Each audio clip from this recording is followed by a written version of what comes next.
Hey everyone, welcome to the program WRSA Radio. I am your host, G1. As always, I hope you are having a good week. I have been completely slammed this week with work, and that has actually impacted the show a little bit this week. I had intended to have an interview for this episode, and I've been working on setting that up, but I couldn't commit to a time hack due to all these things going on at work. I didn't know when I would be able to get enough time to kind of set aside and hook up with this person that I wanted to interview and make that interview happen. So that means I had to push it back to next week, hopefully. I'm still waiting on a confirmation from the individual of that, but that's what I'm looking to get for you guys next week. Looking forward to that. I think it will be very fun, very interesting interview. I think you guys will enjoy it. If you've been watching some of the videos that have been posted over on the mothership this last week, then you probably have an idea of who I'm talking about. So, what is it that we do have to talk about today? Well, we're going to take a few minutes and go into what the mainstream wants you to be distracted with, that being the escalating war in Gaza. But then I'm going to circle around and touch on a couple things at the end that are kind of getting lost in the shuffle of that, truly horrible thing that is going on over there. But let me begin by addressing something that, I saw this brought up over on Gab, and this was not something that was directed at me specifically. It was just really a criticism that was leveled at people maybe who are taking a neutral position on this conflict. There's a very much a movement on Gab, social media, to pick a side. I'm not going to get into every bit of that conversation that I saw, but just the general drift of it basically is that you have to pick a side in this conflict for a variety of reasons. And I spoke last week about being pretty much neutral in this because, honestly, I believe that both sides are horrible, and therefore not deserving of any support. We can heap condemnation on them and call out specific acts of violence that are really over the top and out of control when targeting civilians. We can do all of that and do it equally and more effectively if we don't pick a side. At least in my opinion, that's the way I see it. And I think we have a whole lot of other reasons not to get ourselves embroiled in this than just from sort of the moral high ground standpoint. And I stand by that position. I'm not going to side with the Palestinians just because I dislike Israel, because Hamas and the other terrorist organizations have specifically targeted civilians with their actions. And I'm not going to side with Israel because of those same reasons, okay? They've specifically targeted civilians with their actions. So let me say this. I don't stand on a moral high horse and pretend like that is somehow unacceptable and never a tactic that should be used. Sometimes there's a time and a place for that kind of action against populations. That may sound terrible to some people, but that is the case. We have to acknowledge that. We can go back through centuries of history and examine conflicts from all over the world and show time after time that sometimes actions against civil populations of nations are effective in achieving the outcome that you're trying to achieve in a conflict. It's not a good thing. It's certainly not something that we should start out with, I guess you could say. It's generally been agreed upon that those should be the last resort, or perhaps maybe just an indirect consequence of some action. It's just kind of the niceties of conflict, of war, if you will, that at least Western nations have claimed that we try to adhere to. We don't always do that, and that opens us up to significant critical assertions from particularly these smaller countries that we bully around, and rightly, I may say. We should, if we're going to hold people to that standard, we're going to try to hold people to that standard and say, look, this is not something that we should really be starting out with and actively doing. Maybe accidentally we hit some civilians, or maybe we accidentally do this, or what have you, or, well, we shut down this power grid because of the military uses of it, and yes, unfortunately, that has an effect on a civilian population. Those, if we're going to do those things, then we can't be critical and throwing accusations at smaller nations when they copy what we're doing. I will say that we are really past that point in this conflict. They have devolved into open war on everything that could be a target on both sides here, just from the very get-go. And keep in mind, this is just the latest episode in a long line of conflict. You have a conflict that has been going on since 1948, and in spits and spurts has gone hot. But it's been a conflict that's been there since that time. And so it has devolved over the decades into where we stand now, where children are being bombed. And that is the reason to me to just tell both of them, you're on your own. Fight it out. You're not going to get any support from us. I don't think that, I feel like we have to take a specific side in this. But if we want to organize some kind of humanitarian aid, that's fine. But other than that, may God have mercy on you. That should be the message. That's where I stand. Maybe you disagree. Hit me up in the comments and let me know what you think about that. What we are seeing, however, in the broader sense of this conflict, is a continued effort to drag the U.S. into this fight. And they are being successful at it. And both sides have a desire to do that. They both get a benefit by the United States taking the side of Israel and coming into this fight. This week we're learning that U.S. SOCOM are putting troops on the ground in a limited fashion to supposedly, rescue American hostages. That we've been told that there are Americans, or at least dual citizens of Israel and America, that have been captured by Hamas and are being held hostage. And so we're being told that our special forces, specifically Navy SEALs, Team 6 or whatnot, I don't know, Delta Team SEAL, whatever, those guys are being put in to go in and try to enact some kind of rescue or advise or whatnot. The details are being kept close to the vest, and we're not going to learn about that probably till after something happens. We're seeing yet another carrier strike group move into the area. We're seeing far more aggressive rhetoric being leveled at Iran from both the U.S. as well as Israel. We're seeing more indications that Hezbollah are making moves to join the conflict. They've already launched rockets from from southern Lebanon into northern Israel, and along that the Golan and whatnot. So there's some indications there that they are moving to try to get into this. It's going to broaden this conflict. Well, we've seen Germany and their special forces being ready to go to Israel. Now, Matt Bracken over on Gab put up a graphic that gave an overview of a possible scenario that could possibly draw Russia into the conflict and put them directly in opposition to U.S. forces there.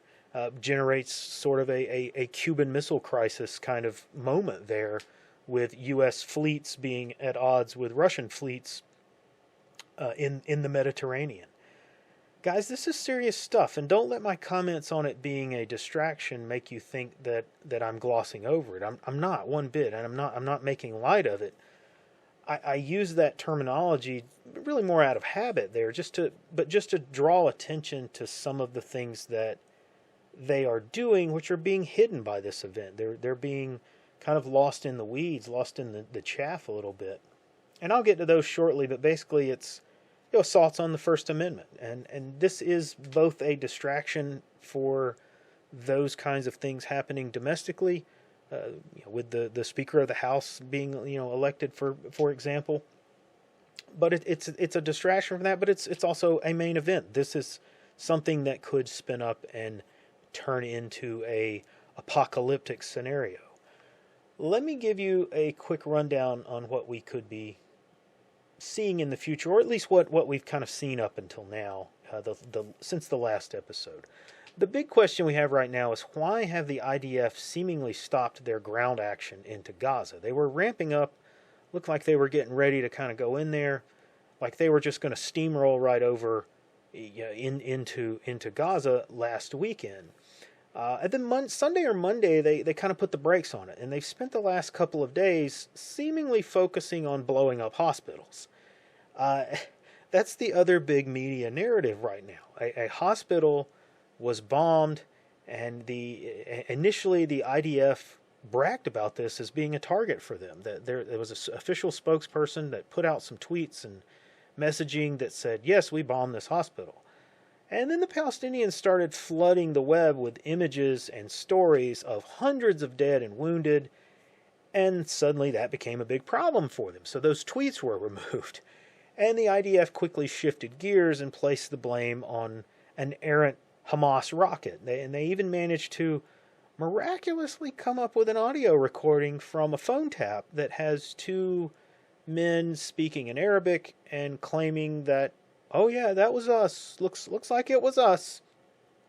I find that very interesting that suddenly, out of nowhere, you detect just two randos on phones saying, yeah, that was us. Who were they? Who was talking? We don't know. Nobody asked any questions about it. Western media lapped this up, shut the door, bam, case closed. No need to ask any more questions. Just like the 40 dead babies. Just consume the story and don't think about the plot points too much. Here's another action sequence with a strong female e-girl from TikTok. Woo, pay attention to the dancers. Woo. This story is falling apart. And honestly, it looks to be kind of suspect on both parts. As the story unfolded, it's beginning to look like this was an attack on a hospital, which is terrible. However, the number of casualties, while still horrible, but mind you, were not anything close to what was initially reported. The site of the attack was a parking lot and the entrance to the underground parking deck of the hospital. I suppose, and I'm speculating here because I haven't seen anything that says this, but I suppose they're saying that, well, maybe Hamas was storing something in that parking deck. Who knows what their excuse is for this attack. But it looks very much like the parking lot was hit. And most of the damage was outside to vehicles parking in that lot. And it's very unlikely that there were 500 people in the area of that parking lot which could have become casualties.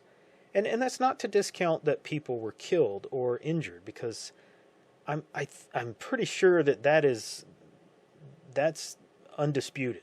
We've seen again more images and videos showing, yeah, this is clearly the hospital, this is clearly the attack, and there are people that are hurt and dead and wounded, and that is not in question here.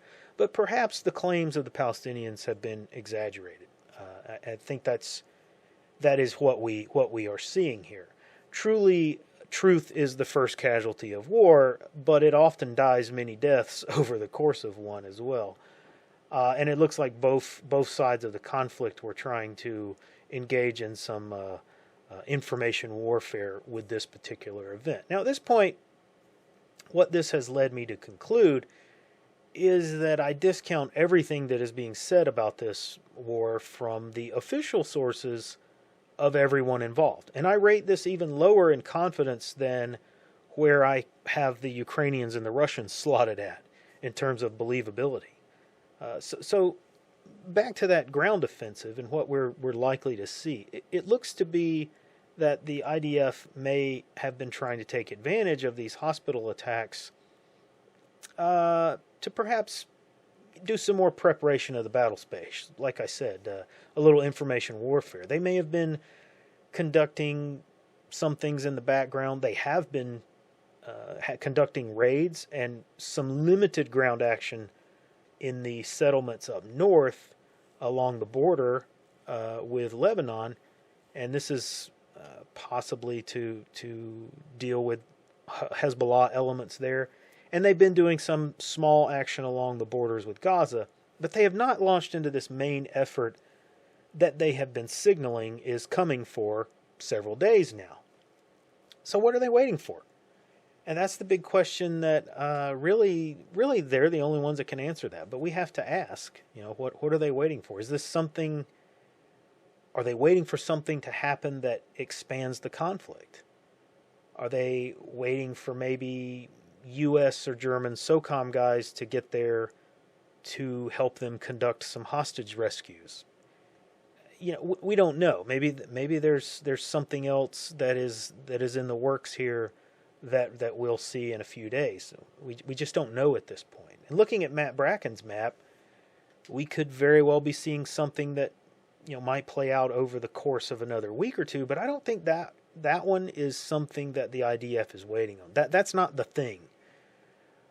We have to conclude that two scenarios are possibly in play here. Either the IDF have something, again, that's still in the works, that's prepping the future battle space, or the landscape. And I use that term to kind of encompass that media and information space, as well as it could be logistics. Maybe they're waiting on body armor or ammunition or something to kind of build up their supplies, and that will facilitate them conducting this operation. Or the second scenario is that they've truly been caught off guard, not by the Hamas attacks so much as by the condemnation that the rest of the world has been heaping upon them.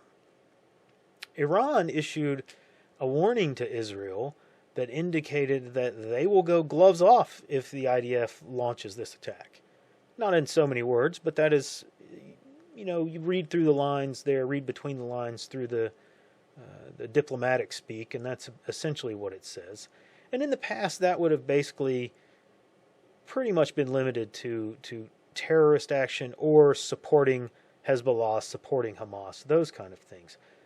But Iran has more of military capability these days, and that includes drones and hypersonic missiles. So they can certainly punch Israel in the face if they choose to do so. If they sense that they have the international political cover to conduct those kinds of acts, I think they certainly will do that. Maybe Israel is concerned that may happen, and they're waiting to put something into place to deal with that.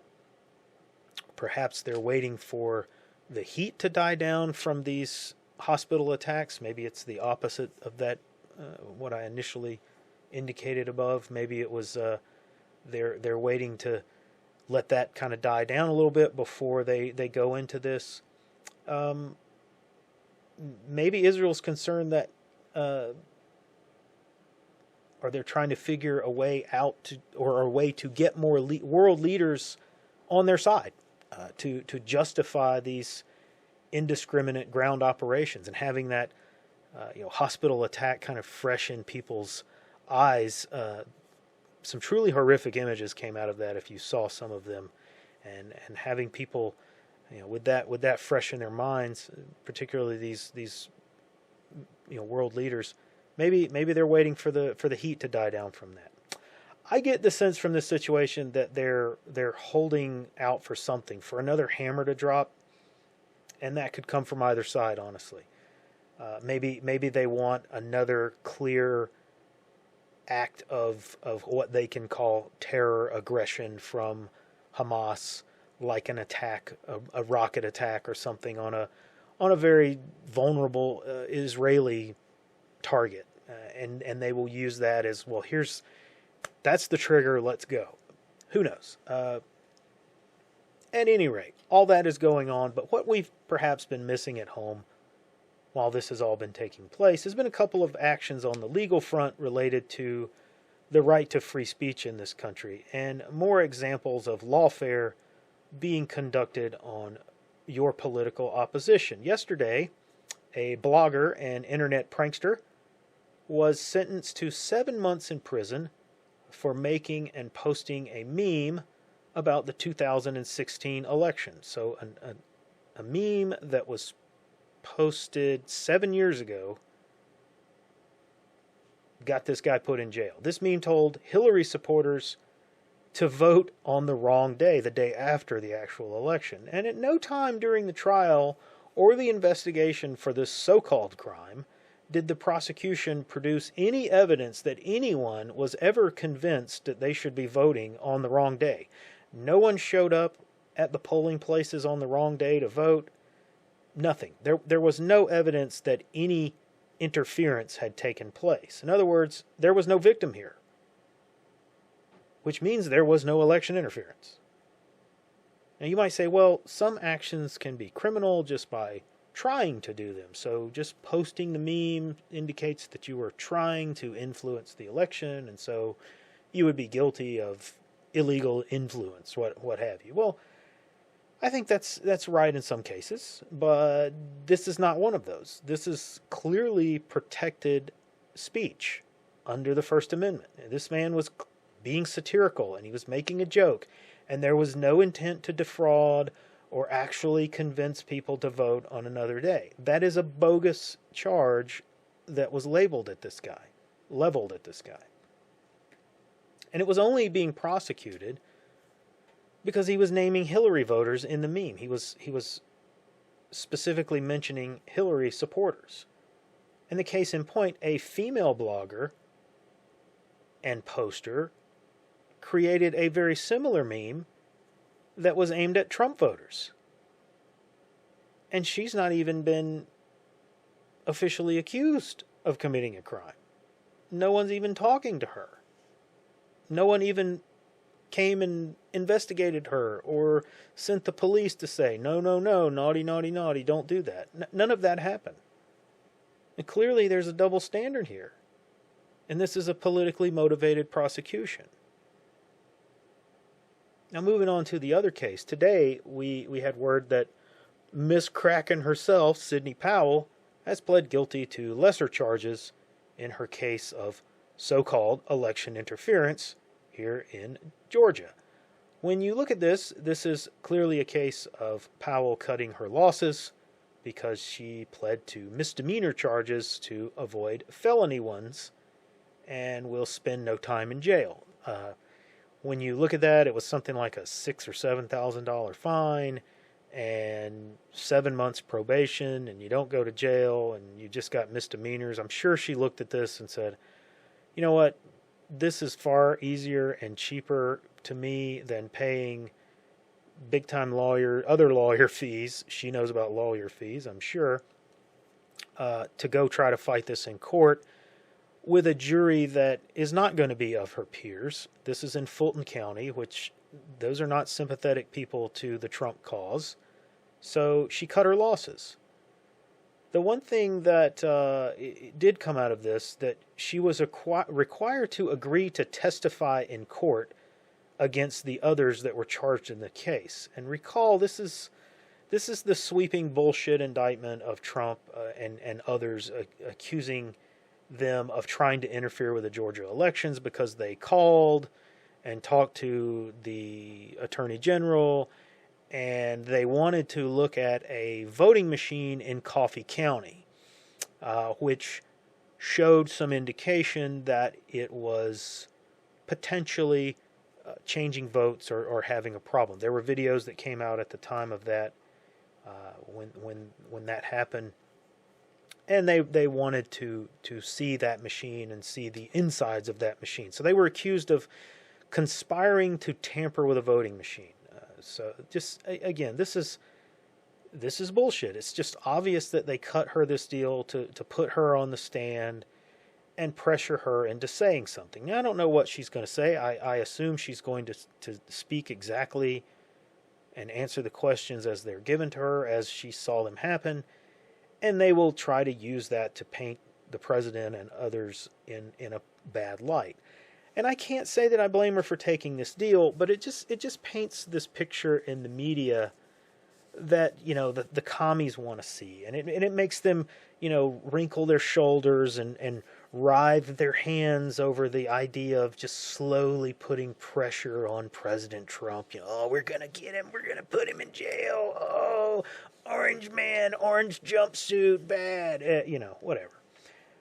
And this all ties back to January 6th, too, and how those who participated in that day are labeled as terrorists and insurrectionists. While yesterday, what also took place was a very large group of pro-Palestinian protesters who took control of the Capitol building in the rotunda and interfered with the official proceedings of the Speaker of the House, the election of the Speaker of the House. Any charges coming out of that?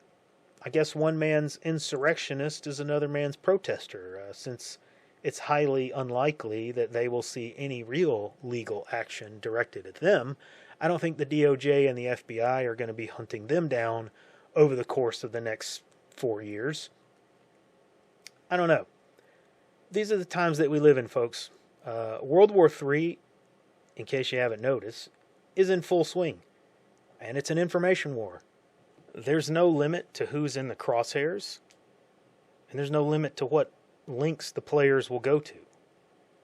We're all potential targets here. And the only question is, are they going to use a JDAM or a subpoena?